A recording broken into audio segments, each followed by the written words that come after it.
Why wouldn't someone like yourself run for political office? You have all the money that you possibly need. You've accomplished a great deal, even though you are only 34. I know there's a lot of things that you possibly can do in the years ahead.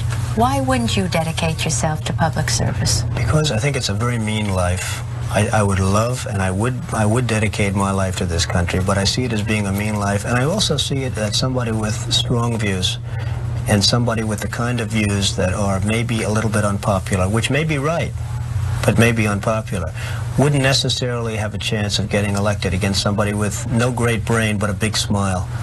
And that's a sad commentary for the political process. Now, look, many people are taking that video and they're saying he seems to be laying out the sort of cynical path that he will eventually take to the presidency. I'm going to set aside the political strategy. Sure, the content. the context and content. But I want your evaluation of how he communicated, how he thought, how he expressed himself in 1980 versus a half century later. Yeah, no, really, we obviously can just see the precipitous decline in his verbal fluency. And one thing to keep in mind, he bragged about passing the MOCA, which is a dementia screening exam, right? As if he'd, become Mensa. When actually the MOCA is actually pitched about the age of a mental age of a kindergartner. So in other words, if you can recognize a lion, if you can say 3 numbers back to somebody, so it's a very low bar. You'd have to be severely demented to fail the MOCA. And what experts tell me is the smarter and the more educated the person is, the more IQ points they have to give before they hit the kindergarten level. So you have someone who's got an advanced degree from an Ivy League school and was articulate. Okay, he's got a lot of mental and organic deterioration to go before he hits kindergarten, but he's on the way.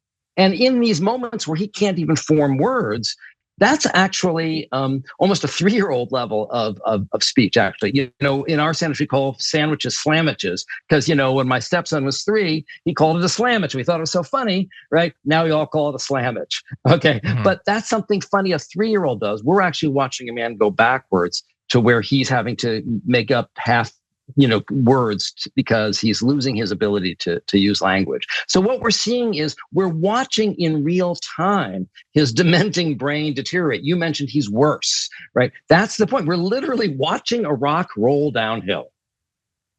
Yeah, I was throughout his entire first term, the 2016 campaign, I was very critical of him, as many people were.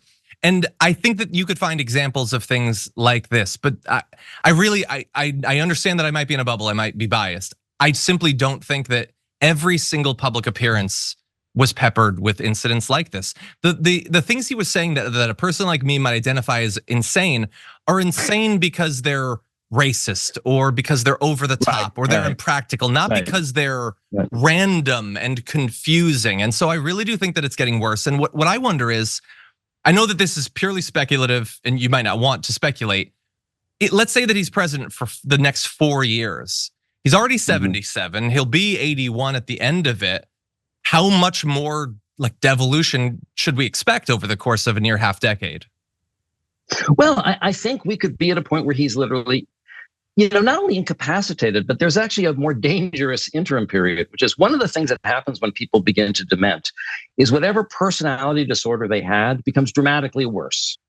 They become more aggressive, more impulsive, more paranoid, more irritable.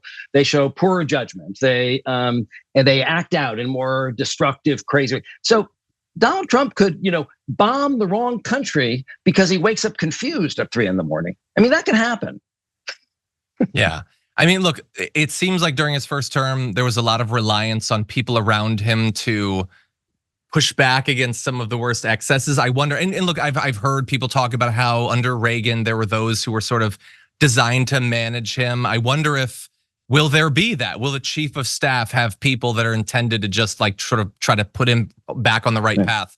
Obviously that's speculation at this point, but I understand. Well, the answer is no. The answer is no, there won't be. And I'll tell you why. Because if you look at the curve, what we've noticed is as the Republican Party has become more dominated by Trump, everyone who has a conscience or who's an institutionalist or who follows any rules has been purged, right? And so basically, this is what happens with extremist movements. You might be on the vanguard of the revolution with Mao, right? But now you're a counter-revolutionary because you're not on board with Mao's latest, crazy idea. And so basically, there's been a gradual purge of all the guardrails. We saw this during his administration, right? I mean, Jeff Sessions, as bad as he wasn't as bad as Bill Barr. And after Bill Barr, they wanted to hire that guy who sent the memo saying the Georgia election was stolen. So in other words, he keeps ratcheting down at the quality of person. He keeps trying to pick more purely psychopathic people who will be his goons.